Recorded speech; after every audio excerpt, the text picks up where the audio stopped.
Are you at the point in your life where you're debating whether you should continue renting or if it's time to plant your roots and buy a home? You're not alone. With the high interest rates, there's a lot of people right now that are debating whether they should stay renting or buying a home.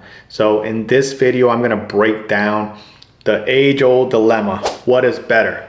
The pros, the cons, the financial aspect of it. So grab a chair, get comfortable, and let's dive right in.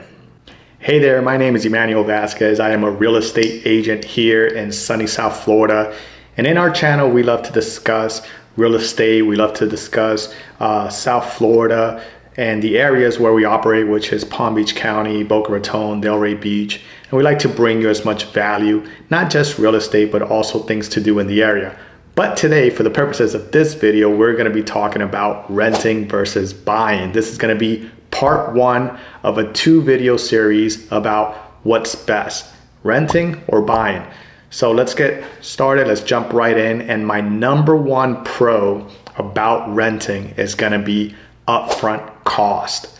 Unlike buying a home where you have to put a down payment, where you have to worry about closing costs, when you rent, typically you're only doing first month's rent, last month's rent, and a security deposit. Oftentimes there's also a background fee or an application fee that's involved.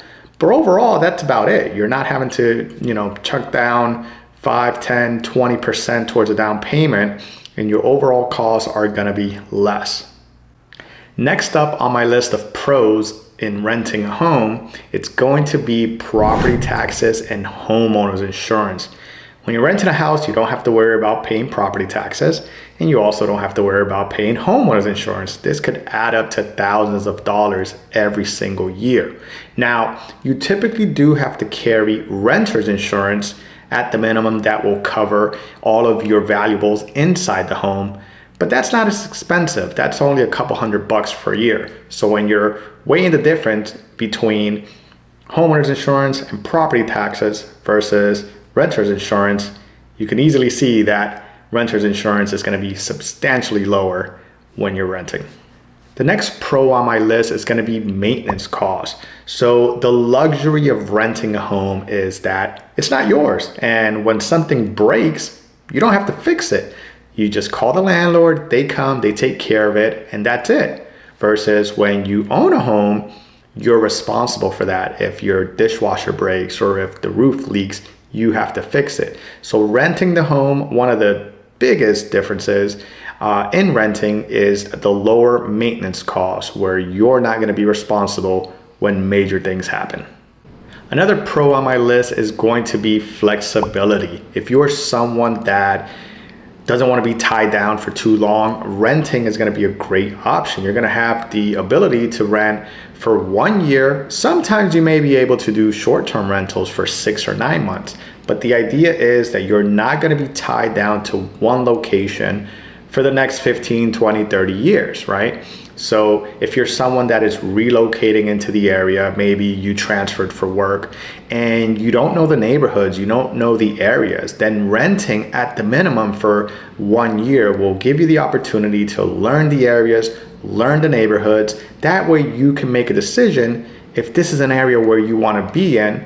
And if it's not, when your lease is up, you just go and move. So flexibility is always a great option and a great thing to have as a renter.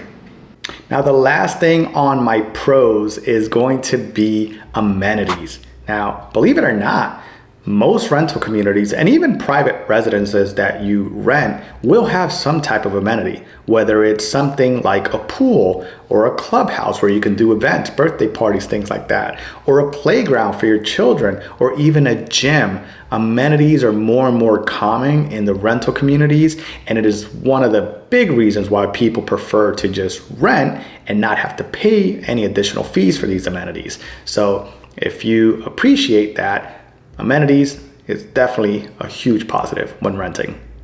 Now let's talk about some cons and some of the negatives of renting a home. The first one that I'm going to talk about is you're not building equity. So every month when you're paying rent, you're paying your landlord's mortgage and you're not building any equity. So yes, it's great to rent for all the reasons that I just mentioned, but not having something of your own that you are building equity and wealth in is one of the big cons of renting. Another negative about renting is going to be the limitations you're going to have. It's not your home, you don't own it, so you might be restricted to some of the changes or modifications that you can do to your rental apartment. You're definitely not going to be able to knock down walls and open up the space and things like that. But even the minor changes like painting a wall or customizing the space how you would love to do it, you're still going to have to ask permission. And for the majority of landlords, they're going to ask you to put it back how it was when you first moved in. So if you paint a wall, you're going to have to paint it back the color it was. If you hang some pictures or if you hang a TV, you're going to have to patch up the wall and fix it and put it back how it was. So the limitations and the restrictions that you're going to have is a big con or a negative when renting. Another con or negative on my list is going to be the limited control over the property. Now, here in South Florida, there are a lot of places where there are homeowners associations, where they have their own rules and restrictions, and that could be everything from having pets or not having pets, to the size and breeds of pets that you can have, to the way that the house itself needs to be kept, the lawn outside, the color of the homes, to the type of vehicles that you can have. Some homeowners associations don't allow motorcycles, others don't allow pickup trucks or commercial vehicles. So the limited control to your property is another negative when renting. Another con about renting is going to be rent increases. Now, renters every year or typically at the end of their lease face a rent increase. The landlord usually hikes up the rent, and sometimes it could be minor, just $50 or something like that. But oftentimes it ends up being a substantial amount that you don't know what that number is going to be. So it makes it hard for you to budget for the future when every year your rent's going up and you don't know ahead of time what that number is going to be. Sometimes if you know your landlord and you get really friendly, they might let you know ahead of time, hey, listen, at the end of the lease, we're going to raise the rent by $25 or $50. But if you are renting in a community where it's not a private landlord, then oftentimes they don't do that. They don't let you know ahead of time, and you don't know or find out what that rent increase is going to be typically until about 30 or 60 days before your lease expires. This puts you in a tough position of having a short window to make a decision about continuing to rent there or now going and having to find a new place. Another negative about renting is the uncertainty if you're going to be able to renew your lease next year.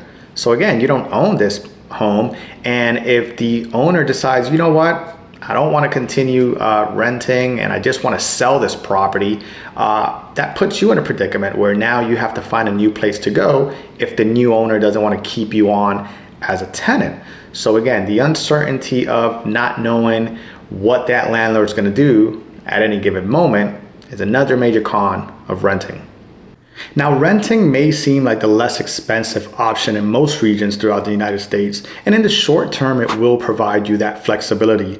But in the long term, it could potentially end up costing you more money than building equity through home ownership. Now, before you go, if you found value in this video, I would appreciate it if you would go ahead and hit the like button and subscribe to our channel so that you can stay up to date with all of our exciting content. Now, we're about to go into part 2 of this video series where we're going to go into a deep dive about the pros and the cons of home ownership.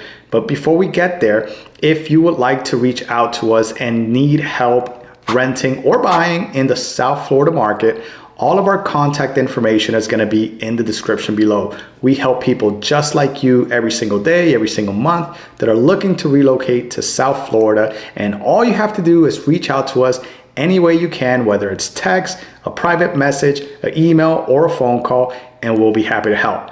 Now, if you're ready for part 2 of this video series, go ahead, sit back, and click on the video icon here.